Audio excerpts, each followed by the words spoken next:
So, your loved one is showing some lack of cognition. Or maybe it's you who's being forgetful. You can't find the car keys or you misplace your cell phone. When is it Alzheimer's? And when is it just normal forgetfulness? This is not an easy thing to determine. It's common for all of us to be a little forgetful. We might misplace the car keys or forget someone's name. And when it comes to Alzheimer's, keep in mind that at this time there's no easy way to diagnose the disease definitively. There are tests that will help support a diagnosis, or equally might be used to confirm or rule out other conditions that affect cognition. For example, there are certain health conditions that have symptoms like dementia, but are not dementia, and many of these are treatable. These include things like medication interactions, urinary tract infections, and vitamin B12 deficiency.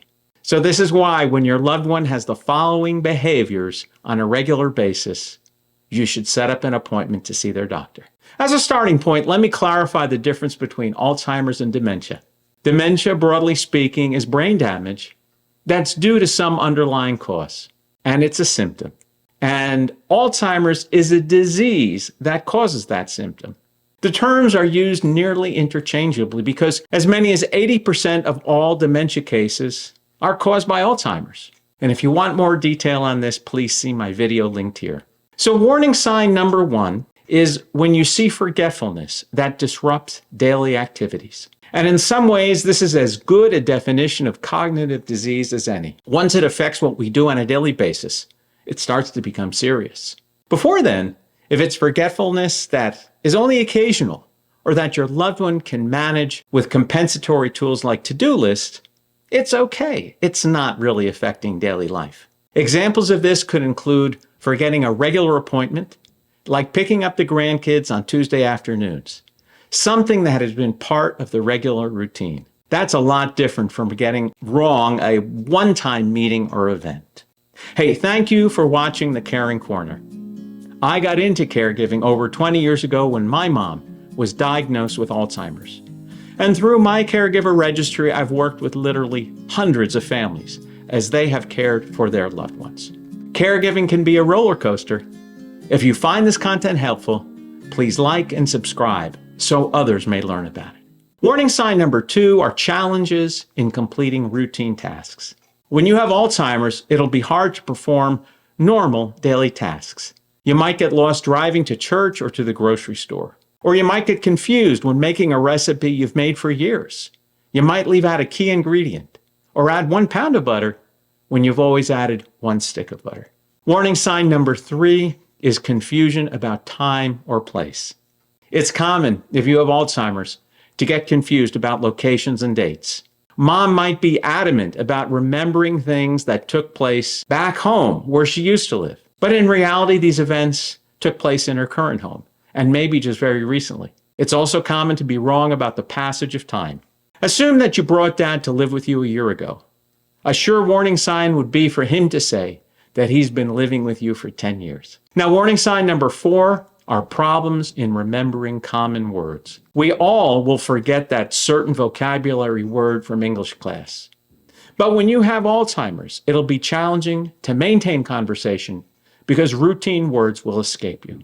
Dad might need coat hangers, but might only be able to say, the hanging thing. Also, he might get stuck in the middle of his story and appear unsure how to finish his thought.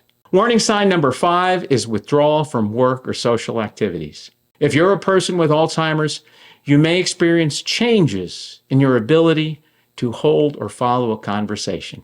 As a result, you might withdraw from hobbies and other social activities or engagements. They might be challenging to you and you have trouble keeping up with a favorite team or activity. And rather than face the embarrassment of not being able to interact the way you used to, it's simply easier to withdraw. Warning sign number 6 is having a challenge with images and spatial relationships. Vision problems can be a sure sign of Alzheimer's, and it can lead to difficulty with balance or reading. People with Alzheimer's might have problems judging distance and determining color or contrast, which lead to a lot of issues with driving, for example. As our eyesight diminishes with dementia, it's common to lose peripheral vision especially. Your field of vision narrows until over time you only see what's immediately in front of you. And that's one reason why your loved one might not respond to you when you enter the room, because they don't see you. You're outside of their field of vision. Another example of challenged image and spatial relationships might occur with dark floor mats. People with advanced Alzheimer's may see the dark mat as a hole in the floor because they can't perceive the depth and nuance that the floor is actually there. And contrast these examples with the poor eyesight common related to aging. Many of us use readers, and it may be harder to drive at night, but this is far different than the dementia-related vision issues you might encounter. Warning sign number 7 are mood and personality changes. When your loved one develops Alzheimer's, it will be common for them to develop changes in their mood and personality. People who were once outgoing and fun-loving become more inward. They'll show confusion, suspicion, fear, and anxiety. Examples will be thinking that someone stole their glasses or their wallet when they simply just misplaced it. Now, warning sign number 8 would be difficulty in problem solving. Sometimes people with Alzheimer's experience changes in their ability to make a plan and follow it. They might find it more challenging to work with numbers. A common sign might be losing the ability to track monthly bills and balance the checkbook, or even plan a simple shopping list. You know you need milk, eggs, and you know you want to cook chicken the following night, but it's hard to put that into a plan to execute. Contrast these kind of things with an occasional mistake in addition or subtraction, or maybe forgetting a single item at the grocery store. Warning sign number 9 would be misplacing things and being unable to retrace our steps. Who has not misplaced their car keys? We set them down, we get distracted. That's why those tracking devices are so popular. However, it's a much different thing when you place the missing item in a strange location, like if mom leaves her phone inside the refrigerator. Or you lose your ability to retrace your steps and you simply can't recall where you might have left it. And warning sign number 10 is poor judgment. The last warning sign reflects a deterioration in your ability to evaluate situations and make good decisions. It's common to use poor judgment when dealing with finances. This is one reason why elder abuse through financial scams is so rampant. Someone calls them up and needs money. They pay attention to the immediate need in their mind, but they don't take a moment to think through the situation. How well do they know this person? Is there any way to validate the facts? So please keep in mind that these 10 signs are warnings, but they're far from definitive. When you see them once or twice, it's probably not a concern. But when you notice them on a regular basis, it may be time to check with your doctor. Thank you for watching the Caregiving Corner. I hope you find this content helpful.